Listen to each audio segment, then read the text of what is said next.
Hello, everyone. Welcome to the Newsbrowse News broadcast.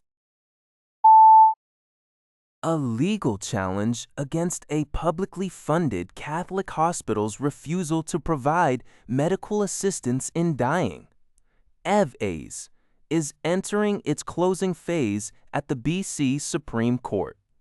The lawsuit, filed by Gay O'Neill after her daughter Samantha was denied MAID at St. Paul's Hospital in 2023, argues that allowing faith-based healthcare providers to impose religious beliefs on patients breaches the British Columbia government's basic duty to remain religiously neutral.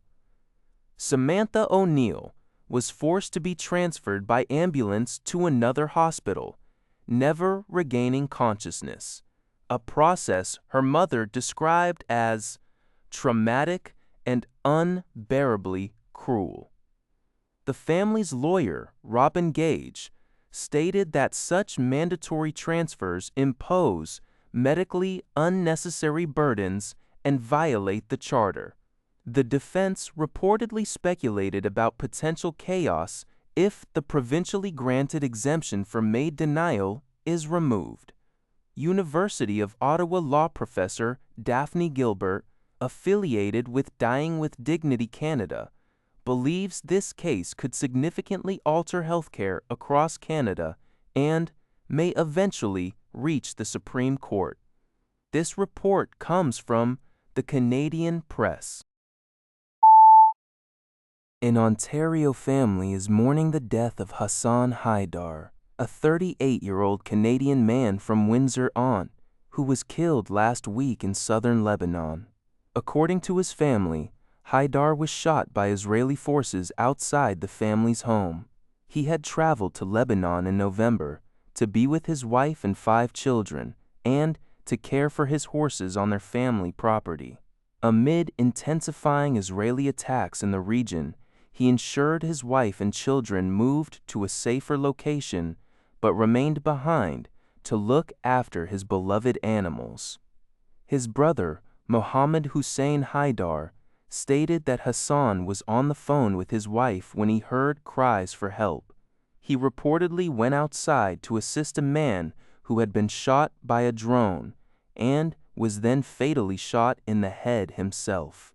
The Lebanese Health Ministry reports over 1,700 deaths since the renewed conflict between Israel and the Iranian-backed Hezbollah militant group intensified.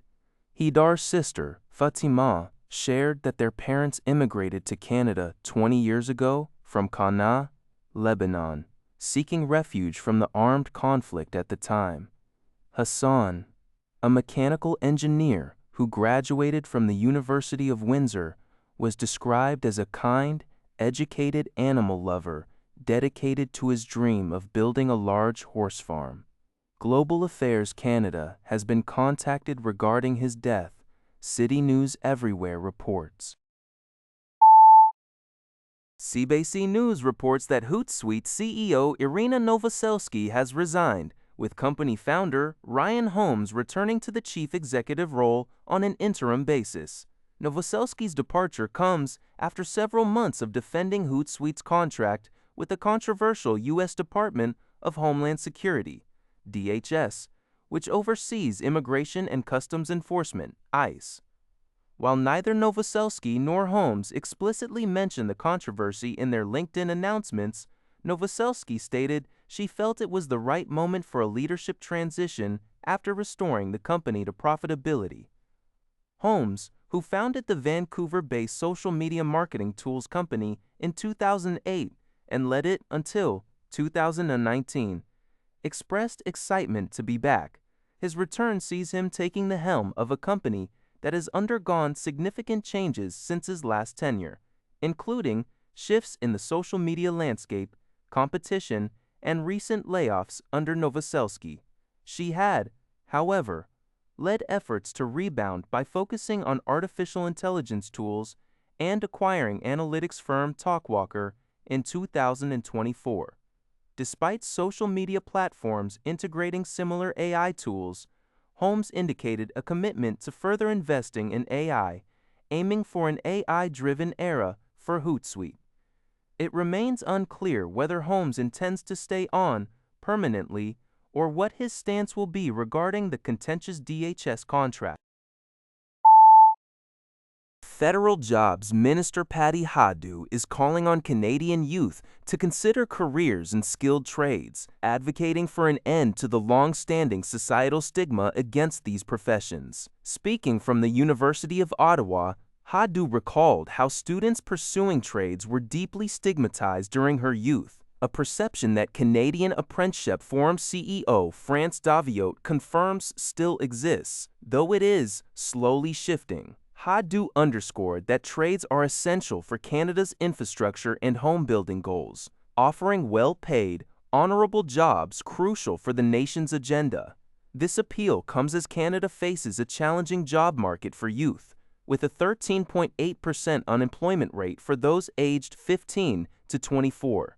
A 2025 report indicated a shift where degrees no longer guarantee smooth workforce entry, unlike college diplomas or apprenticeship certificates, partly due to AI impacts on knowledge-based jobs. The government is exploring incentives and working with sectors to align youth training with market needs, including 100,000 Canada Summer Jobs positions. Conservative jobs critic Garnett Genuis, however, criticized the Liberals for policies that might exclude private vocational trade schools. This report from City News Everywhere. That's all for this video. Thank you for watching. See you in the next video.